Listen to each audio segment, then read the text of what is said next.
Hallelujah, hallelujah. सबसे पहले तो परमेश्वर को धन्यवाद देता हूँ और आप सबको मेरे ओर से जय मसीह की। सो आज हम लोग देखेंगे नए नियम से दूसरे तीमुथियुस उसका 3 अध्याय उसका 1 पद में देखेंगे। यहाँ पर लिखा हुआ है, हेडिंग में लिखा हुआ अंतिम दिनों में अधर्म। पर यह स्मरण रख कि अंतिम दिनों में कठिन समय आएंगे। Hallelujah, hallelujah. हम लोग बचपन से लेकर देखते देखते आ रहे हैं, कभी भी कठिन समय नहीं आया है, कभी भी कठिन समय नहीं आया। पर एक दिन ऐसा हुआ, एक दिन ऐसा शैतान ने कर दिया कि कठिन समय हम और आपको देखना पड़ रहा है। वो है कोरोना वायरस। प्रभु यीशु मसीह ने पुराने नियम में योएल पुस्तक, आमोस पुस्तक, उसमें से प्रभु ने भविष्यवाणी करवाया था, पर उसने कोरोना वायरस के बारे में भविष्यवाणी नहीं करवाया था कि ऐसा बीमारी आएगा। पर उसने दूसरे तरीका से उसने भविष्यवाणी करवाया है, टिड्डियों का आक्रमण, यानी टिड्डियों सारे फसल को चाट जाएंगे। जो लोग प्रभु को ग्रहण नहीं करते हैं, उन लोग के नगर में, उन लोग के एरिया में वो चाटने के लिए, उन लोग को हानिकारक करने के लिए प्रभु भेजेगा। उसने दूसरे तरीका से उसने भविष्यवाणी करवाया था। बल्कि एक कोरोना वायरस भी हम टिड्डियों के रूप में तुलना कर सकते हैं। सो मेरा प्यारा भाई बहनों, कठिन समय आएंगे, ये किसी आदमी, किसी इंसान को मालूम नहीं था। पर हम लोग देख लिए हैं 2020 में हम लोग देख लिए हैं कठिन समय क्या है। मेरा प्यारे भाई बहनों, हम लोग प्रार्थना करने की आवश्यकता है, हम लोग प्रभु को ग्रहण करने की आवश्यकता है, हम लोग प्रभु पर विश्वास करने की आवश्यकता है, हम लोग प्रभु पर भरोसा रखने की आवश्यकता है। प्रभु ने सारा कुछ सृष्टि किया है, प्रभु ने रचाया है, प्रभु ने हम और आपको अपने स्वरूप के अनुसार में बनाया है। तो प्रभु को नहीं मानेंगे तो कई प्रकार के प्रभु बीमारी भेज सकता है। जब प्रभु तंदुरुस्त, खुशी, आनंद, संपत्ति, आशीष दे सकता है, तो वो महामारी भी भेजने का शक्ति रखता है। मेरा प्यार भाई बहनों, इसलिए आओ हम लोग कोशिश करें ये महामारी कैसे भगाया जाए। ये महामारी कौन भगा सकता है? प्रभु तो डॉक्टरों का डॉक्टर है। और देखिए, हम लोग बचपन से लेकर आज तक देखते आए हैं कि कई प्रकार के बीमारियों का दवाइयाँ, बीमार को खत्म करने का दवाइयाँ, बीमार से चंगा होने का दवाइयाँ डॉक्टरों ने बना लिए हैं। पर ये जो महामारी बीमारी आया है, उस बीमारी के चलते लॉकडाउन भी हुआ है। सो उस बीमारी का इलाज करने के लिए आज तक किसी इंसान ने दवाई को नहीं बना पाया है।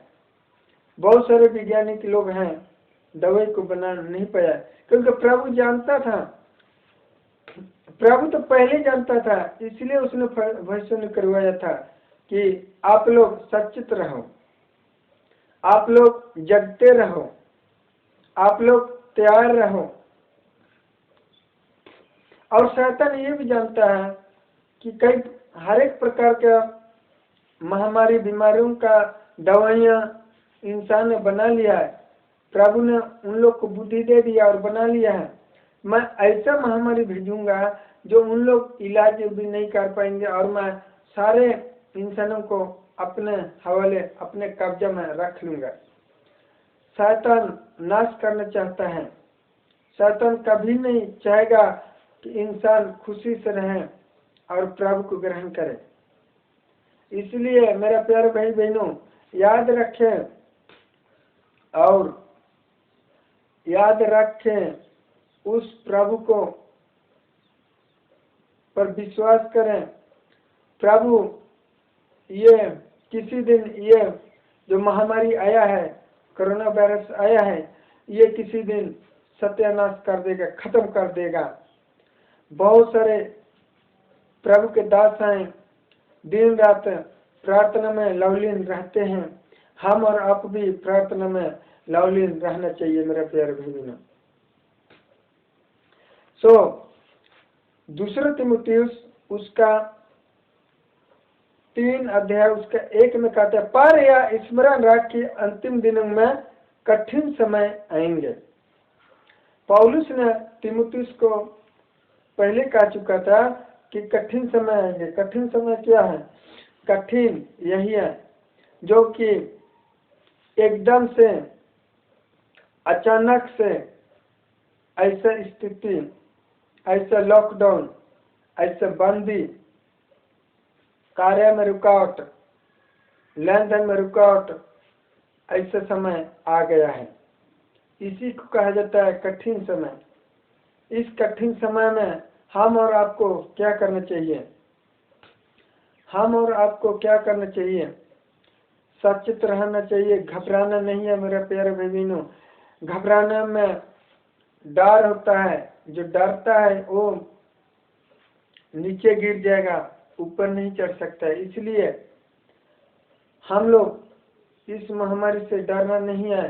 प्रभु पर पूरा विश्वास करके हम लोग उस बीमारी को, इस बीमारी को जब तक नहीं खत्म होता है तब तक हम लोग उस बीमारी को खत्म करने तक का विश्वास हमारे जीवन में होना चाहिए। तभी जाके इस बीमारी को, इस महामारी को प्रभु यीशु मसीह खत्म कर डालेगा।